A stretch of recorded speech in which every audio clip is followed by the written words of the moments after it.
আগস্টের পর যে পরিমাণ আওয়ামী লীগকে নিয়ে মানুষ আলোচনা করছে, ঠিক তার পরিবর্তে আবার বিএনপিকে নিয়েও বিরাট একটি সংখ্যক লোক বিএনপিকে নিয়েও আলোচনা করছে। সেই আলোচনার ভিতর যেমন আছে আওয়ামী লীগ নিয়ে সম্পূর্ণটাই সমালোচনা, আর বিএনপির ভিতরে আর বিএনপিকে নিয়ে সেখানে আলোচনা সমালোচনা দুইটাই আছে। এখন দর্শক, 5ই আগস্টের পরে দর্শক এই বিষয় নিয়ে আলোচনা করার আগে আপনাদের কাছে বিশেষভাবে অনুরোধ, আমার এই চ্যানেলটি অবশ্যই সাবস্ক্রাইব করে রাখবেন, সঙ্গে বেল বাটনটি অন করে রাখবেন, আর যাতে নতুন নতুন ভিডিও সবার আগে আপনার কাছে পৌঁছে যায়। দর্শক, যে কথা বলছি যে বিএনপি নামক দলটিকে নিয়েও আলোচনা এবং সমালোচনা আছে। 5ই আগস্টের পরে শেখ হাসিনা পালিয়ে যাওয়ার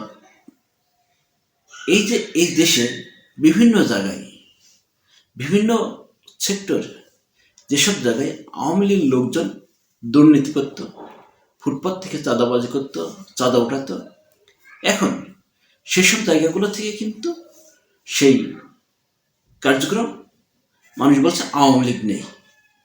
আওয়ামী লীগ না থাকলেও কিন্তু সেসব জায়গা থেকে চাঁদা উঠানো, টাকা উঠানো, চাঁদা নেওয়া, টেন্ডারবাজি করা সবগুলোই এক কথা আগের মতো আছে। তো এই আগের মতো থাকার কারণে এদেশের বড় একটি সংখ্যক মানুষ মনে করে এর সঙ্গে বিএনপির যুবদল, বিএনপির লোকজন জড়িত। এখন এই ধারণা থেকে মানুষ বিভিন্নভাবে এই বিএনপিকে সমালোচনা করছে। আবার অনেকেই বিএনপিকে সমালোচনা না করলে পরও বিএনপি সেগুলো গায়ে পেতে নিচ্ছে। সাম্প্রতিককালে আপনারা দেখেছেন যে ইসলামিক বক্তা মিজানুর রহমান আজহারি তিনি একটি বক্তব্য দিয়েছেন যে একদল খেয়ে পালিয়েছে, আরেকটা দল খাওয়ার জন্য রেডি হচ্ছে। ঠিক এইরকমই একটি কথা বলার কারণে বিএনপির লোকজন, বিএনপির একেবারে তারেক জিয়া, খালেদা জিয়া বাদে সর্বোচ্চ পর্যায় থেকে এই ভদ্রলোককে সমালোচনা করা হচ্ছে। তিনি একজন ইসলামিক বক্তা, কিন্তু বিএনপির লোকজন তাকে ট্যাগ লাগিয়ে জামাত বানিয়ে দিচ্ছে। তাহলে বোঝার চেষ্টা করুন, সে একজন ইসলামিক বক্তা, সে এদেশের মানুষের পালস বোঝে, এদেশের মানুষের সঙ্গে তার চলাফেরা সে তো অবশ্যই শুনছে, জানছে, পেপার পত্রিকায় দেখছে। তো সেখানে সে কাউকে নাম ধরে উল্লেখ করেনি যে কারা এখানে এই দুর্নীতি করছে। তিনি শুধু এতটুকুই বলেছিলেন যে একদল খেয়েছে আর একদল খাওয়ার জন্য রেডি হচ্ছে। সেই কথার প্রেক্ষাপটে বিএনপি তার গায়ে পেতে নাই। যাই হোক দর্শক, শুধু যে মিজানুর রহমানকেই তার ট্যাগ দিয়ে জামাত ইসলাম বানিয়েছে ব্যাপারটি কিন্তু এমন না। যারা বিগত 15 বছর ধরে এই আওয়ামী লীগের বিরুদ্ধে বিএনপির পক্ষে হয়ে কথা বলেছে, আজকে বিএনপির লোকজনেরা তাকেও জামাত ঘরনার লোক বানিয়ে ফেলেছে। তার ভিতরে ইলিয়াস হুসাইন আছে, তার ভিতরে আরেকজন ব্যক্তি আছে ডক্টর পিনাকি ভট্টাচার্য, আরেকজন ব্যক্তি আছেন কনক সরোয়ার, আরও আছেন আমার দেশ পত্রিকার মালিক, আমার দেশ পত্রিকার সহ এই মাহমুদুর রহমান। এই লোকগুলোকে বিএনপি সাইড করে তারা জামাতপন্থী বলে ট্যাগ লাগিয়ে দিচ্ছে।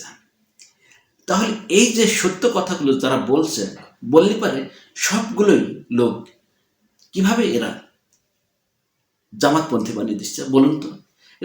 এটা তো একটা চিন্তার বিষয় হওয়া উচিত বিএনপির লোকজনের। আসলে কি জানেন দর্শক, মরহুম সাইদি সাহেব একটি ওয়াজে একটি কথা বলেছিল আলোচনায়। সেই আলোচনাটা আপনাদের সঙ্গে একটু করি, তাহলে পরেই বুঝতে পারবেন। তিনি বলছিলেন যে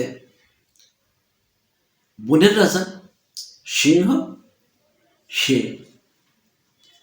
এই বনের ভিতর থেকে বের হয়ে খাবার সংগ্রহ করার জন্য এসেছে। সে একদল ভেড়াকে দেখে এই খাবার সংগ্রহ করার জন্য এদেরকে তাড়া দিয়েছে। তো ভেড়ার দল তো প্রাণ ভয়ে পালিয়ে চলে যাচ্ছে। এর ভিতরে ওই ভেড়া পালের ভিতরে একটা সিংহের বাচ্চাও ছিল, সেও চলে যাচ্ছে ওর সঙ্গে পালিয়ে। পরে সিংহ সে ভেড়া ধরা বাদ দিয়ে সে দৌড় দিয়ে ধরছে তার সেই শাবকটি। সিংহের বাচ্চা, তুই ভেড়া শিকার করবি, তুই কেন এই ভেড়া পালে শুয়ে থাকছিস? দর্শক, এই যে সিংহের বাচ্চা শাবক, এই ভেড়া পালের ভিতর থেকে থেকে সে যে সিংহের বাচ্চা, সে যে ভেড়া শিকার করবে, এই জিনিসটি এই সিংহ বাচ্চা শাবক ভুলে গিয়েছিল। এখন বিএনপির নেতাকর্মীদেরকে এমন অবস্থা হয়েছে, বিগত 15 বছর ধরে আওয়ামী লীগের সঙ্গে কম্প্রোমাইজ করে চলে, তাদের সঙ্গে লিয়াজ করে চলে তারা যে বিএনপির প্রতিষ্ঠাতা জিয়াউর রহমানের যে আদর্শ, তাদের যে আওয়ামী লীগ বিরোধী, তাদের যে ভারত বিরোধী মনোভাব, সেগুলো তারা ভুলে গিয়েছে। এই ভুলে যাওয়ার কারণেই তারা আজকে এই দেশের মানুষদেরকে উল্টাপাল্টা বলছে। এই দেশের মানুষ জানে যে বিএনপি একটি জাতীয়তাবাদী দল, তাদের মুভমেন্ট ভারত বিরোধী, তাদের মুভমেন্ট আওয়ামী লীগ বিরোধী। কিন্তু 5ই আগস্টের পরে যেহেতু আওয়ামী লীগ নেই, আজকে এই জাতির মানুষ তাদের আচরণ, তাদের কথাবার্তা, তাদের সব কিছু দেখে সব আওয়ামী লীগের ফ্লেভার, আওয়ামী লীগের অবস্থা তাদের ভিতর দেখে, আওয়ামী লীগের অবস্থা তাদের ভিতর ফুটে উঠছে। দেশের মানুষ দেখে তো হতাবাক যে কি ব্যাপার, যে দলটি আওয়ামী লীগ বিরোধী ছিল, যে দলটি ভারত বিরোধী ছিল, তারা কিভাবে আজকে আওয়ামী লীগ হয়ে যাচ্ছে বা আওয়ামী লীগ পন্থী হয়ে যাচ্ছে। আসলে দর্শক, বিগত 15 বছরে এরা আওয়ামী লীগের সঙ্গে থেকে, আওয়ামী লীগের সঙ্গে চলে এদের গায়ে ওই আওয়ামী লীগের ঘ্রাণ লেগে গেছে। আওয়ামী লীগ শেখ হাসিনা যা যা নিয়ে স্বৈরাচার হয়ে উঠেছিল, যা যা প্রতিষ্ঠা করেছিল, বিএনপি সেইগুলো টিকিয়ে রাখার জন্য সর্বোচ্চ চেষ্টা চালিয়ে যাচ্ছে। এই জন্যই বিএনপি এই রাষ্ট্রপতি শেখ হাসিনার রাষ্ট্রপতিকে সরাইতে দেয়নি। এই জন্যই বিএনপির নেত্রী যে বলেছিল এই সংবিধান ছুঁড়ে ফেলা হবে, সেই দল, সেই নেতা নেত্রীরা আজকে সংবিধান রক্ষার জন্য সর্বোচ্চ চেষ্টা চালিয়ে যাচ্ছে।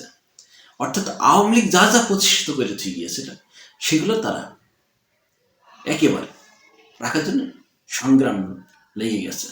তো যাই হোক দর্শক, যে কথা বলছি সেই একই কথা, যে বিগত 15 বছরে এই দলটি আওয়ামী লীগের ভিতর থেকে তারা এমন একটা পর্যায়ে পৌঁছে গেছে, তারা যে একটা জাতীয়তাবাদী শক্তি, এই জিনিসটি তারা নিজেরাই ভুলে গেছে। এই ভুলে যাওয়ার কারণে আজ দেশের মানুষকে তারা এই জামাত বিরোধী ট্যাগ দিচ্ছে, কিন্তু দেশের মানুষ তাদেরকে ট্যাগ দিচ্ছে, তারা আওয়ামী লীগ হয়ে গেছে। এটা কি বিএনপির নেতাকর্মীরা বুঝতে পারছে? যত তাড়াতাড়ি বুঝতে পারবে, ততই বিএনপি নামক দলটির জন্য মঙ্গল, এই দেশের জন্য মঙ্গল। যাই হোক দর্শক, যারা আমার এই কথাগুলো শুনলেন তাদের বিশেষভাবে অনুরোধ করব আমার চ্যানেলটি অবশ্যই সাবস্ক্রাইব করবেন। আজ এ পর্যন্তই, আল্লাহ হাফেজ।